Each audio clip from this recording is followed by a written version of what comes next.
I'd like to welcome those people who are online, who are joining us. We've got a good-sized group here in the gymnasium, Gleason Hall here at St. Mark. We are beginning tonight our first in a 4-week series, possibly longer, on the gospel in unexpected places. The goal of this is to be a conversation, and so I'll be looking at you all a little bit, looking through you, those online, to those who are gathered here as well. So the class tonight, what we're talking about is the gospel in unexpected places, and we're actually going as early as we can just about which are children's books.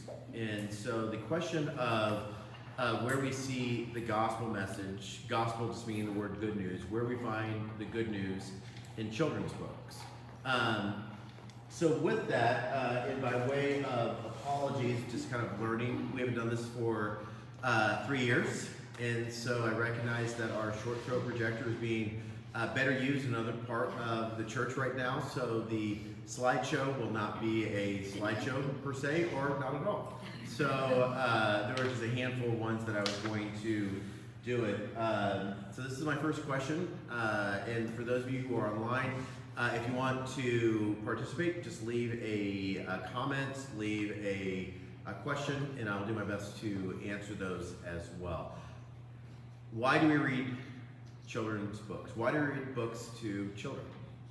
It's a pretty basic question, pretty good place to start off, and so this is the part where you all learn how to read.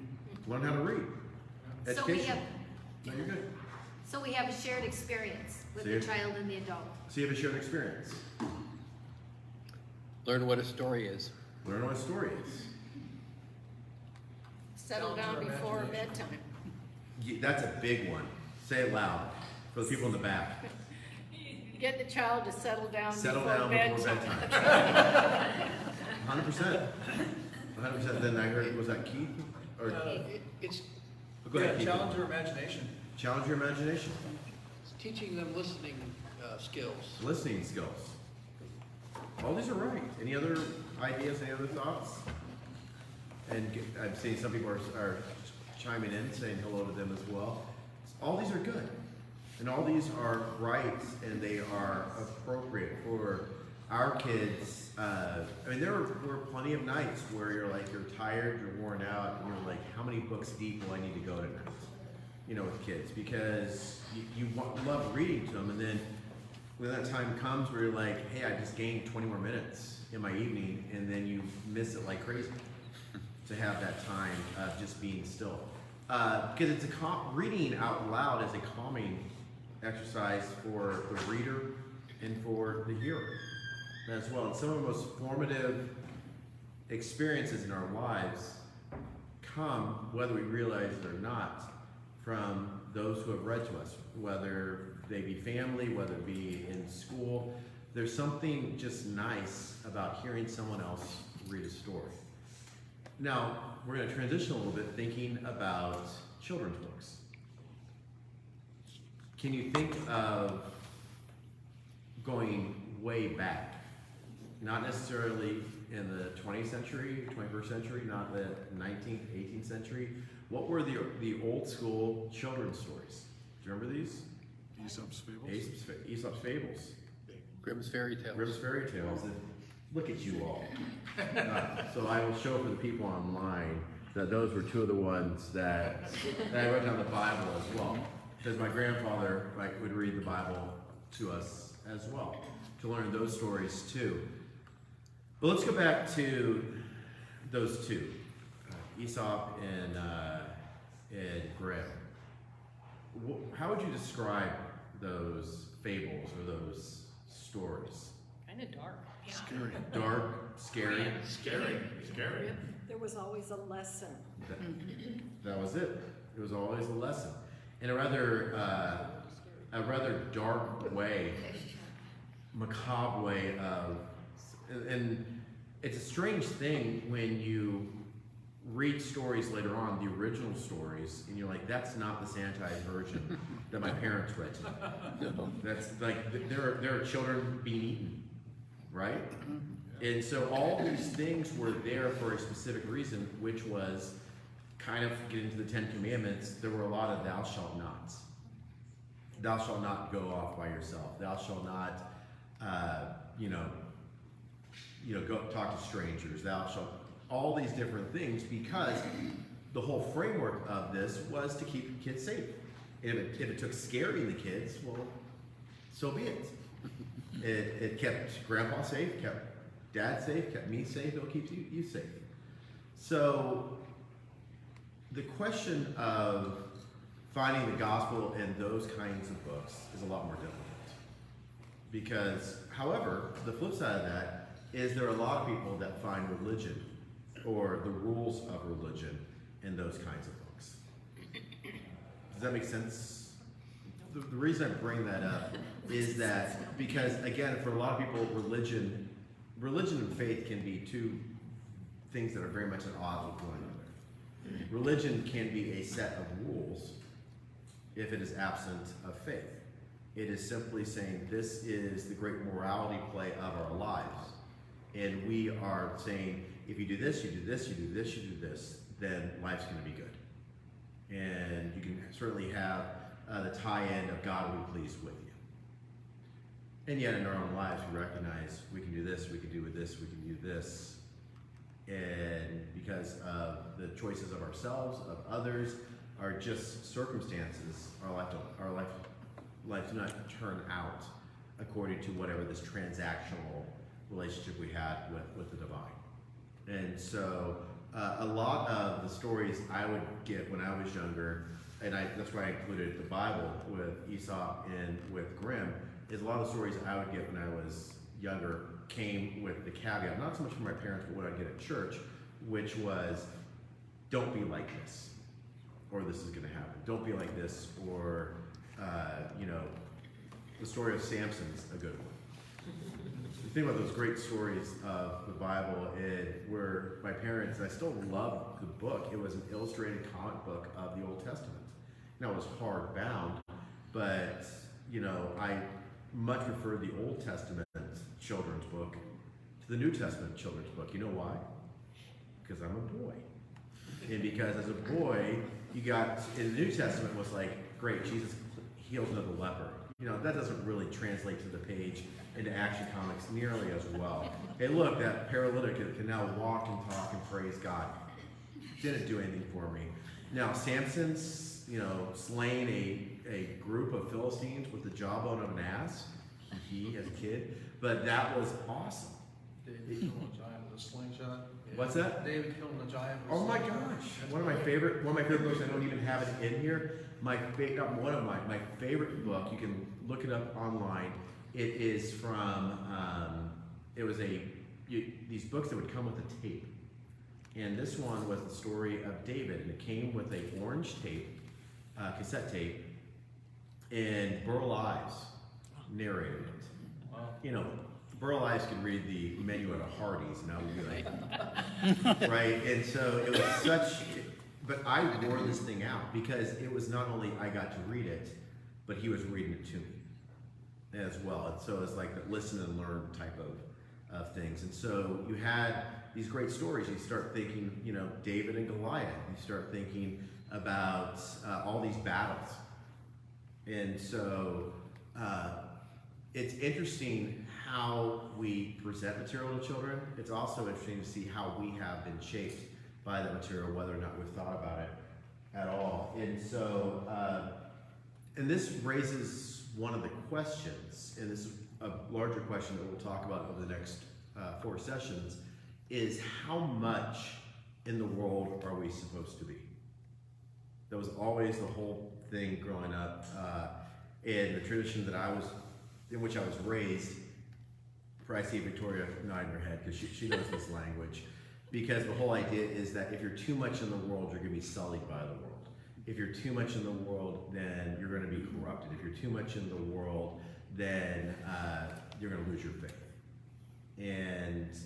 And there's some truth to that, but as an absolute, it's a very dangerous thing the idea that the only place that you can experience truth, hear truth, be in truth is to be at an officially sanctioned church event. And it's a curious thing, and some of you are kind of laughing at me, but I'm like going, No, literally. we're laughing with you Well, because well, we've experienced that. because we've experienced that, because the idea is it's not even a denominational thing. Sometimes it's individual churches that say we are the ones who get it, and so we are, throwing off everything else. So a couple of books I got, and this was from just the little children's library section right outside the education wing, and it's a nice little thing. There's stuff that are educational. There's like, every kid wants to learn about the theology of the Apostles' Creed. And yet, we don't want to underestimate our kids. We don't want to underestimate the way God's working in them, the way that they can seek to understand that stuff. And these aren't necessarily bad for kids. In fact, there's times to sit down, and this is a way a kid can go, I'm not going to look at the bulletin, but there's a picture book. And there are ways you can explore that. So there are ones that are very specific. There are ones like this: Dear God, if I get lost, will you find me? And it's another story, fat, thick pages of the lost sheep. And so there's stuff that's really overt that comes out of the church, and there's stuff that is got more nuance as well. But for all of us, I think if you ever go to a museum and you've seen that painting before, or you've seen that architect or that archaeological piece, if you've seen it before, all of a sudden you go, oh my gosh, it's not something on the page, it's something that I get to experience.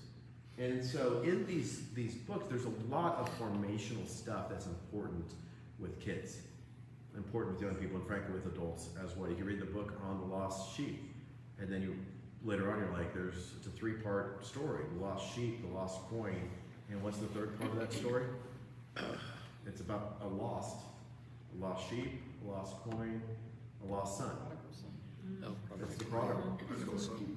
And so you get those things in order, and there's something inside of us that then will warm up to it. Because where we might not have heard the whole story before, we've heard part of it. And it's all in that line. But the phrase Christians are meant to be in the world but not of the world is, frankly, it's not in Scripture. And I was actually looking at some stuff yesterday, day before yesterday, and tried to find some stuff today.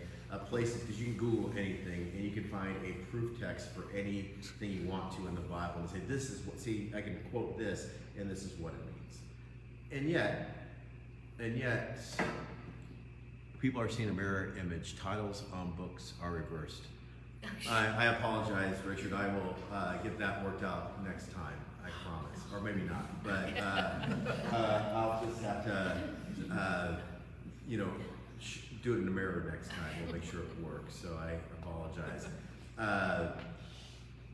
But the whole point of saying that you're supposed to be in the world but not of the world kind of ignores the whole ministry of Jesus. It kind of ignores the whole ministry of the disciples.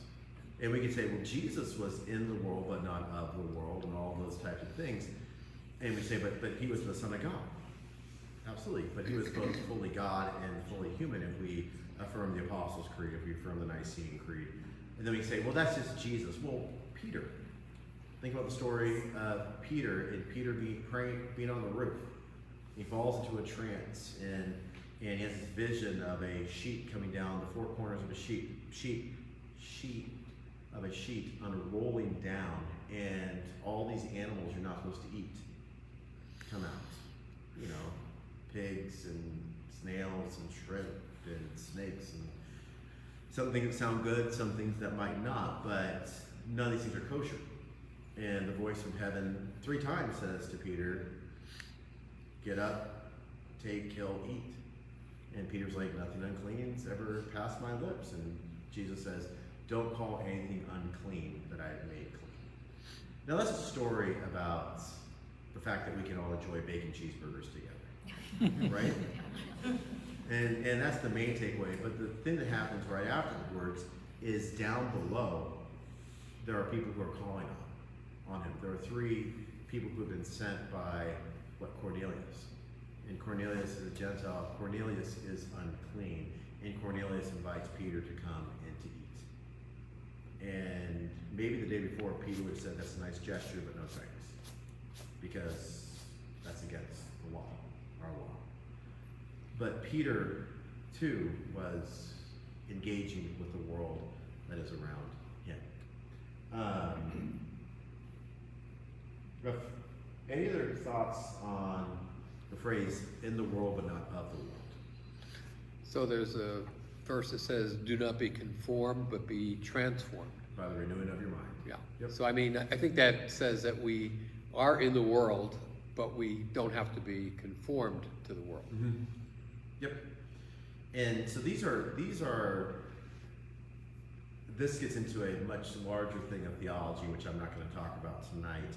But it is the question partly about like natural theology and can we discern the divine without the church or without the Bible or without community? And I believe we can get glimpses of the divine. I think we can get echoes of the divine. I think we can get long shadows from the divine. I think God's Spirit's going to go where God's Spirit's going to go, and God's Spirit's going to work in what God chooses to use. And I don't think God's done speaking. However, we're always called to be in conversation with each other about it. So this is where we get to the gospel in unexpected places. So the question is, are we conforming to the world? Are we just going by the world's standards? Or are we being transformed? But are there things to learn from the world while we're on this journey? So one of the phrases, one of the verses is from Proverbs 4:23. Keep your heart with all vigilance, for from it flows the springs of life. So the idea for so many people is that if you allow the secular in, it's going to push out the sacred. And so, any thoughts on that verse? Would you just say the verse again? Yeah. Proverbs 4:23. Keep your heart with all vigilance, for from it flow the springs of life. So keep your heart with all vigilance. Got to write the third time.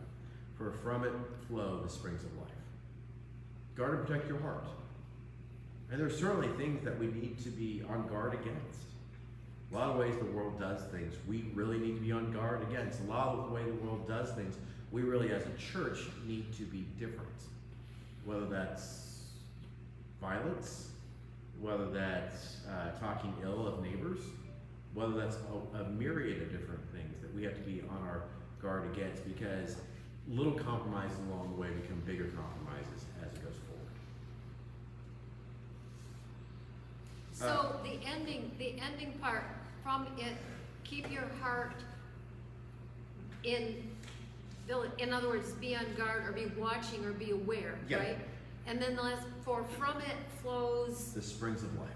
Okay, so the way you were just talking about it, it's like we got to be on guard so those bad things get in. But when you read it the first time, the springs of life sounded like a very positive thing. So out of your heart comes this very positive thing that is love and giving and caring, which we should not bridle.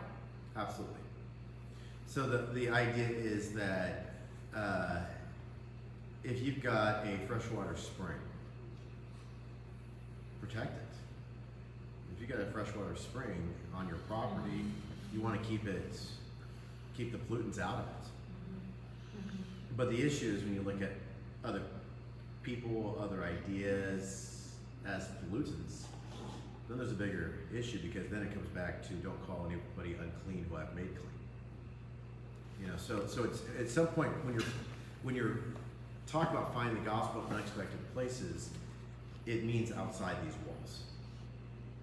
And that's a dangerous thing for any pastor to promote. Right? Because whereas it's not God's word, whereas it's not from the Bible or the Book of Word or the Book of Confessions or our sanctioned hymnals, there are still echoes of truth that are all around us.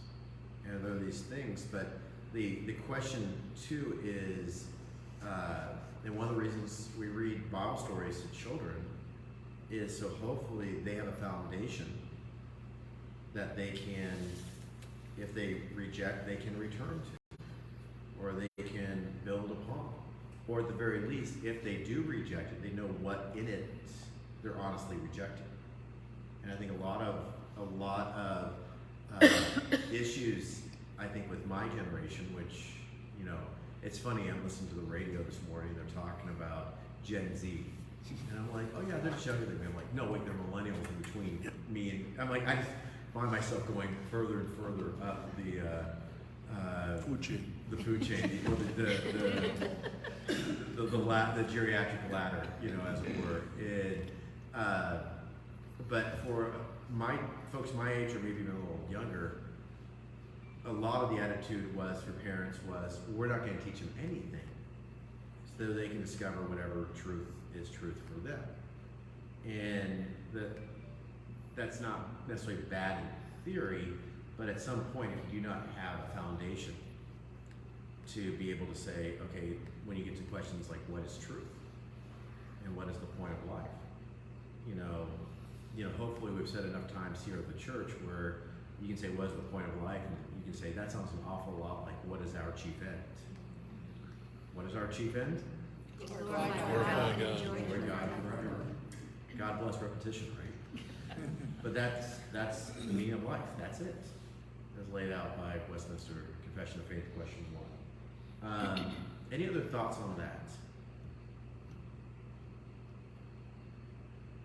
So we're going to look at some quiet truths borne out in several children's books.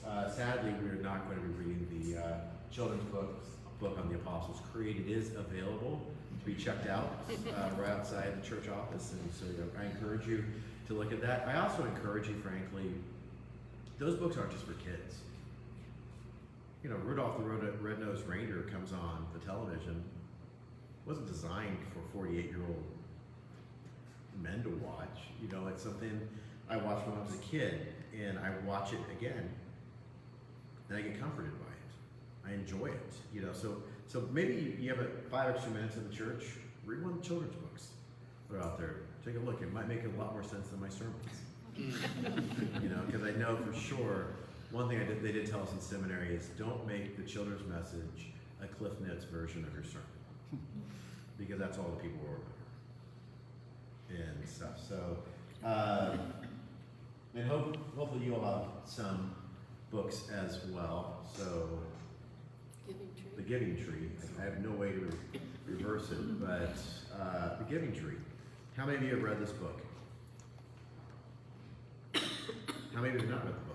Oh my gosh! I thought this was like asking people if you know the Beatles. You know, you recognize this guy? Shel Silverstein.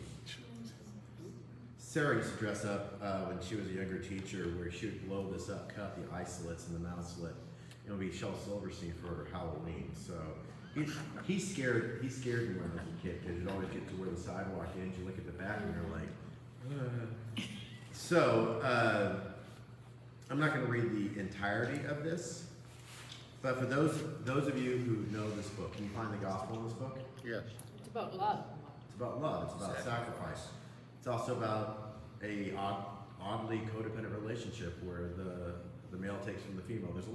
There are also issues with these things. So, once there was a tree. Oddly comforting to do that, isn't it? And she loved a little boy. See his little foot right over there. And every day the boy would come. I think we can read it. For the people who've never read it before, I think I owe it to you. And he would gather her leaves.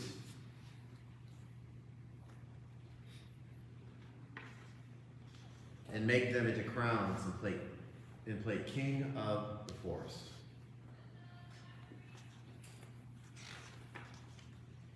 He would climb up her trunk and swing from her branches.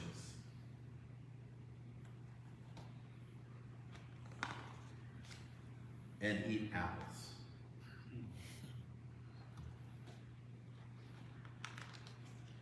And they would play hide and go seek.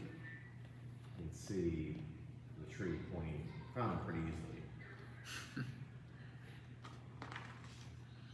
And when he was tired, he would sleep in her shade.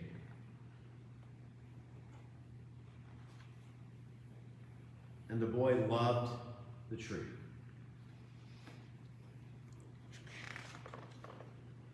Very much.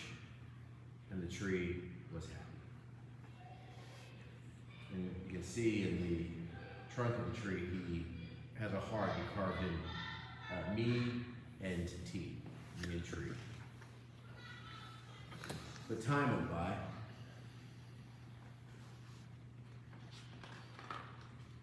And the boy grew older. You can see that's not just his feet, right? Somebody else's. And there's another heart that's carved into the tree. And the tree was often alone. Then one day the boy came to the tree, and the tree said, "Come, boy, come and climb up my trunk and swing from my branches and eat apples and play in my shade and be happy." "I am too big to climb and play," said the boy. "I want to buy things and have fun. I want some money. Can you give me some money?" "I'm sorry," said the tree, "but I have no money. I have only leaves and apples. Take my apples, boy, and sell them in the city. Then you will have money and you will be happy." And so the boy climbed up the tree and gathered her apples and carried them away. And the tree was happy.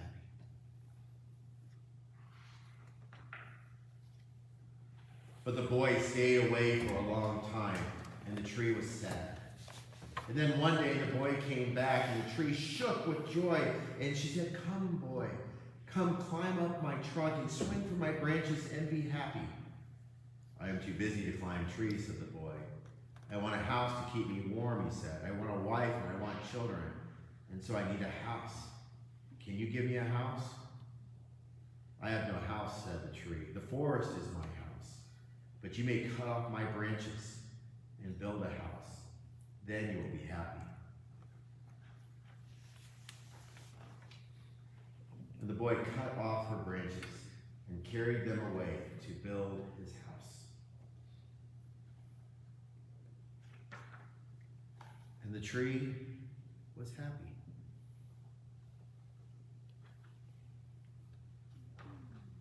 But the boy stayed away for a long time, and when he came back, the tree was so happy she could hardly speak. "Come, boy," she whispered. "Come and play." "I am too old and sad to play," said the boy. "I want a boat that will take me far away from here. Can you give me a boat?" "Cut down my trunk and make a boat," said the tree.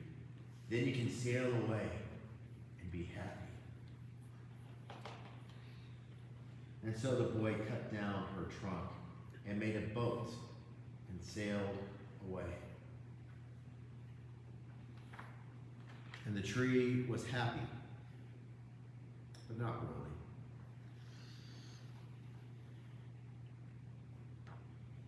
And after a long time, the boy came back again. "I'm sorry, boy," said the tree, "but I have nothing left to give you. My apples are gone. My teeth are too weak for apples," said the boy. "My branches are gone," said the tree. "You cannot swing on them. I am too old to swing on branches," said the boy. "My trunk is gone," said the tree. "You cannot climb. I am too tired to climb," said the boy. "I am sorry," sighed the tree. "I wish that I could give you something, but I have nothing left. I am just an old stump. I am sorry."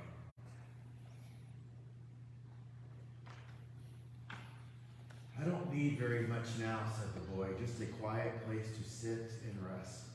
I am very tired." "Well," said the tree, straightening up herself as best she could, "well, an old stump is good for sitting and resting. Come, boy, sit down, sit down and rest. And the boy did. And the tree was happy. The end. Now, to be appropriate, book by Shel Silverstein. So, you want to give credit where credit's due there. Where do we see the gospel in this book? Or do we see the gospel in this book? This book has problems. And I don't think I recognized that until I got a little older and I started saying, wait, what? But clearly, the tree is representing what kind of figure? To the boy. Almost God. It's- Give up everything. Well, get Christ. don't get there yet. Mother figure. So, mother. Oh, It's, you know, this is about a child growing up. This is about a child who, for the tree, even when that child became an adult, what'd you call Boy. Boy. That's why parents look at children. The way hopefully all parents would. So this is about aging. But it's also about self-sacrifice, which we get to the cross. it's also about selfishness. It's also about selfishness and, you know, a lack of gratitude. Because every time the boy comes back, it's because I need something else. None of these things are perfect. That's what I'm saying. These are, even when you find the gospel in unexpected places, and this book is filled with little reflections of the gospel, even when you find these things, it's not going to completely, it's not going to be the same light that we're going to find in Scripture. It's not going to be the same light that we're going to find in a faith community. It's not going to be any of those things. But it's not nothing. And there are echoes, reflections, shadows of the gospel, light reflected in this. Clearly, Kay, you were saying earlier that your turn to shine about it's a God-like figure. But that's the God that we recognize, right? The God who says true love.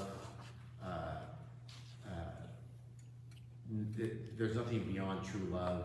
Knows more than this than to lay down one's life for his friend. Well, that's what the tree is doing, bit by bit by bit, by apples and then limbs and then trunks. And so it's also should not be lost on us when we hear even the word tree. Remember in Scripture it says, "Cursed is anyone who is killed on a tree." This is what we hear in the Old Testament, the Hebrew Scriptures. And Jesus took that curse and made it a blessing. And so looking at the cross is a different kind of giving tree. Any other thoughts on this? We had to read, I think my generation, we were steeped in Shel Silverstein because we had to read so much. A Light in the Attic. Have you ever read A Light in the Attic? And they're just silly poems, but they were great. But they're more, yeah. So one thing that worries me about the story of the giving tree is that it's all about taking and asking. And I think that is our relationship with God too often. We pray when we want something. Yep. And I think probably that's not exactly who God is. God is generous and merciful and all that, but sometimes God doesn't give us what we want. Yep. And the three answers to prayers are yes, no, and what's the third answer? Wait a while. Wait a while. Not yet. But again, just that conversation, that wasn't necessarily where I was going, but that's the point of this. Like, it's kind of a parable. As a quick plug for those online, you're welcome to join us for Sunday worship or Saturday worship, but Sunday worship online, because once we get to the fourth chapter of Mark, we get into parables. We get the parable of the sower for Sunday, but there's also the parable of the mustard seed. It's very agrarian, the stories, but the point of parables, by and large, is that Jesus tells a parable, but he only like once or twice gives an explanation. Because you tell something, and one person will say, "I heard this, I heard that." All people come up to me after worship and they'll say, thank you for preaching on this. I'm like, I didn't know I preached on that. That's an internal dialogue I have. I don't say this back to anybody because they're hearing it as individuals coming from their particular situation, whatever that is. And so that's an excellent point in our conversations with God. You know how generally kind of human nature is when we need things, as we go to God. And I picture this tree waiting. You know, God created us to be in relationship with one another, but also to be in conversation with God. Other thoughts, and so yeah, we got absolutely, Paula. Where the sidewalk ends, light in the attic, giving tree, so many good things, and also clearly going back to these books as adults, you read them differently too.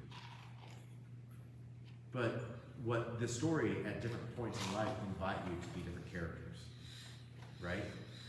Because do you all see yourself as the boy in the story, or do you see yourself as the tree in the story? The boy? And it probably depends. I'll tell you what, with the oldest being 18, and I'm not going all the way to the end where she cuts off my limbs.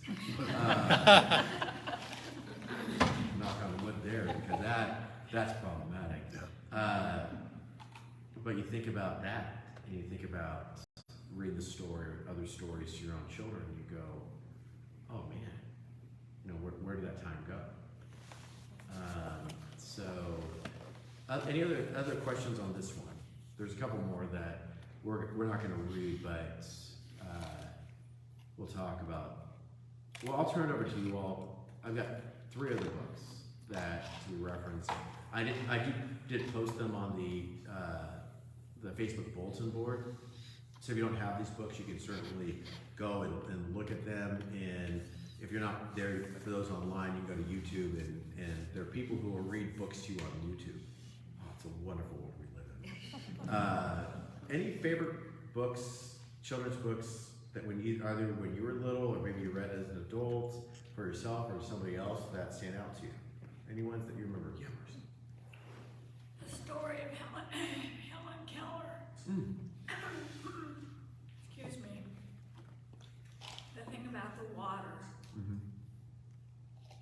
Helen and teacher were separated from the family because the family was doing everything for the Helen and letting her get away with misbehaving.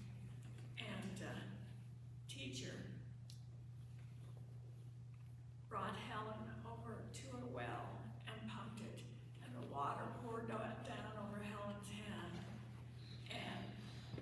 and teacher spelled out the word water in her hand, and all of a sudden the light came on in Helen's eyes, and she reached up and she touched teacher, and then she made motions, and so teacher wrote teacher in her hand. So it led from the water to the teacher, and that was my favorite book. I read it to rags when I was growing up, and it sort of fits in. Oh my gosh, when you think about, and I think I remember the book, and I remember The Miracle Worker and watching that, so I might be, but in my mind's eye, I can totally see this in the, but it's the teacher who's patient, Yes, but the teacher who wants the best for her, yes. and that there's discipline level involved of saying, in the image, of course, when I hear water, I think baptism. When I hear water, I hear being washed clean or being claimed as God's own. When I hear water, I hear Genesis 1, that the Spirit in the beginning, when God created the heavens and the earth, it's talking about how the Spirit is hovering over the abyss. The abyss just means water. The Spirit's hovering over the water. In, it's our PDA, our Presbyterian Disaster Assistance teachers, they say, out of chaos, what? Order. That's a good thing to say as the clerk of session, but no, it's not order, it's hope. What's Presbyterian? It is Presbyterian, yes. It is out of chaos, hope. Hit the book of order, yeah. So absolutely. But you see, the question is, in that story too, is who is Jesus to Helen Keller? You know, who is that, and vice versa, the question of what she then goes on to do with her life. Which was amazing. Yeah. Yeah, I never made the connection that she was from Alabama until we were down there up in Talladega. I think it's Talladega. There's the Helen Keller schools up there. But I thought the very first word that she learned from her teacher was water. Mm. And the second word that she learned was the name of teacher. I love it. I loved it too. Yeah. Thank you for sharing. Any other stories that stood out? Yeah. Just about everything that Dr. Seuss wrote. The one that comes to mind right now is Horton Hears a Who. Oh, yes. A person's a person, no matter how small. Yeah, and how he has this tremendous love for these people he can't even see, Yeah. and it's great. Well, just something where we get into, with Seuss, for instance, we get into the rhymes and get into the whimsical and sometimes nonsensical language, but then you slide that in, which is a universal truth, Right. right? It's about a person's a person. Yeah. They're human. They're created in the image of God, getting back to creation, getting back, yeah. And there's all this pressure from people who don't believe that he actually has these friends, and that he should just destroy the thing that he sees as a town, as a city. Yeah. So it's, again, there's this whole do not be conformed, but transformed. Yep. This is fun. And this is part of your task. So we're talking about a couple of things really quick here, because there's some stories I just want to turn you on to. They're just there because they're so good. But also as you go out, think about these things. Think about seeing things differently, and recognize that God is sometimes whispering and sometimes shouting in places that we didn't think to look, and we'll be surprised by it. Because I think next time we're doing music, secular music, everybody has songs that are uplifting to them. But part of that responsibility is to kind of be in conversation with this between here and next month. And so we can kind of say, well, this is where I found it. Where do you find it? I mean, I find it all the time in Bruce Springsteen. I'll listen to Bruce Springsteen and I'll be like, yeah, church. Because what he's singing about, I think, are things God cares about. So the time after that, we got either television or movies, but that's how we're kind of going. And frankly, these things are so broad that we'll see where the Spirit leads with those things, because there's a lot of stuff out there. Any other children's books? Well, I've got a couple. One I'm not talking about tonight, but Bridge to Terabithia. Have I ever read Bridge to Terabithia? Well, I got a few nods. Good.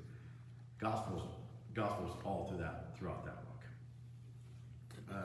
There's I'm gonna mix up. I don't have the books with me. There's a book by David Shannon called No David. Y'all familiar with No David? So you gotta. So No David is just about a kid who keeps making bad choices. I always liked that book. Because I could get upset with my own kids, but the book title is No David. And the only time I was ever called David was when I was in trouble. Because otherwise it was Davey.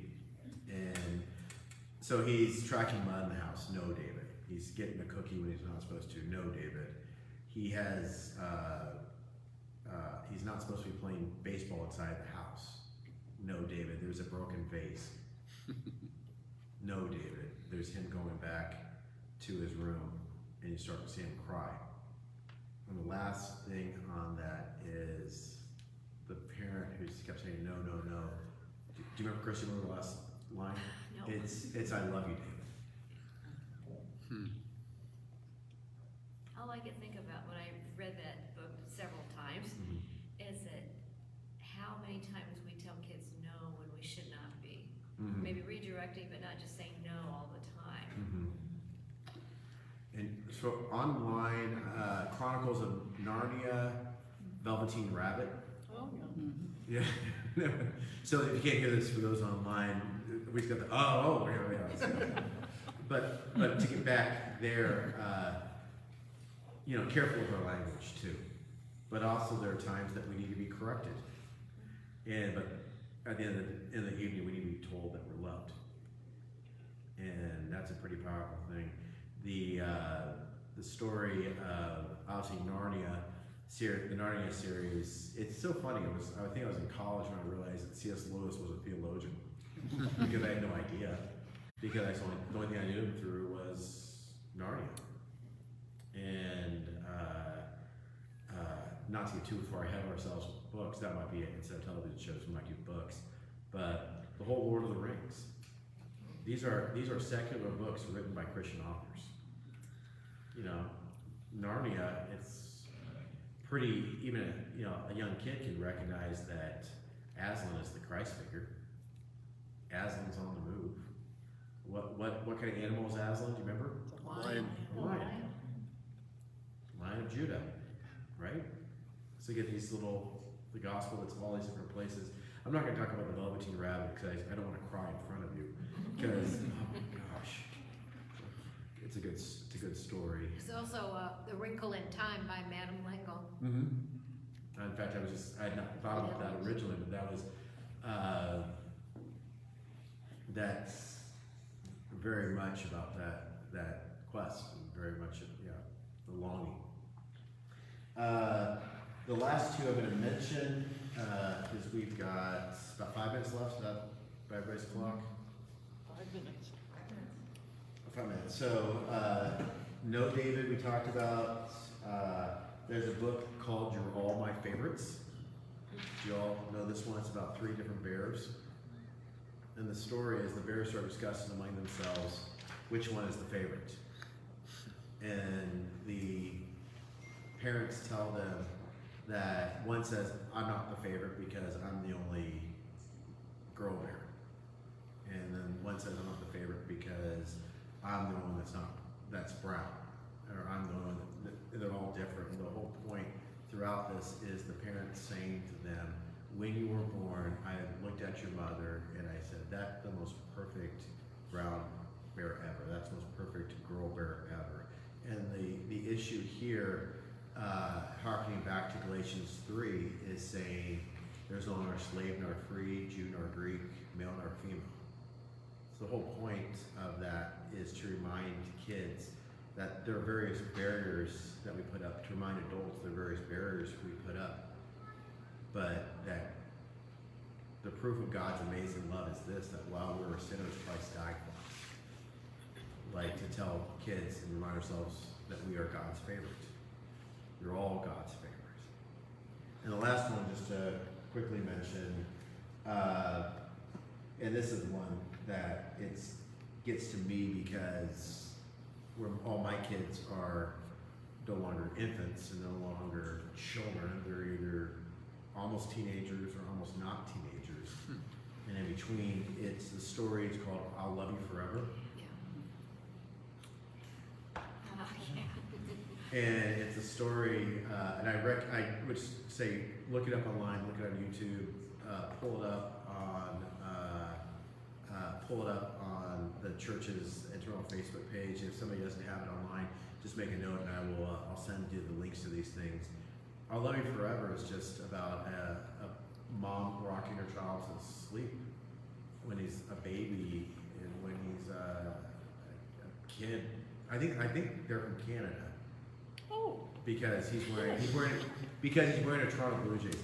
Oh, well, he is a Canadian.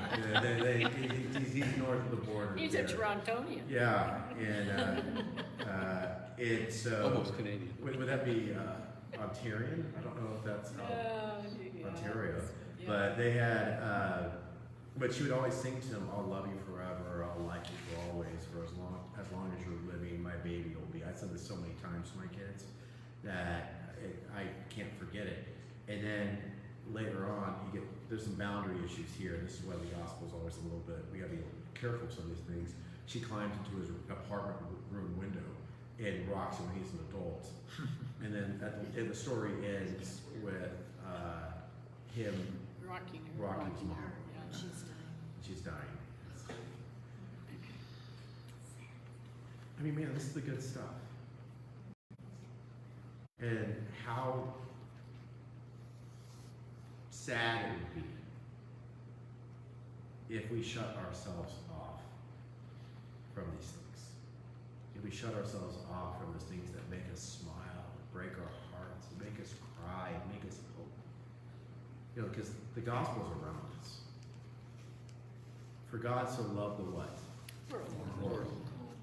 Well, the world's around us, and there's lots of unexpected places where the gospel is going to be preached to us, and we'll get to see it. It's just I pray for new eyes to see it, because we see echoes of the divine and certainly of Christ's message of selfless love all over the place.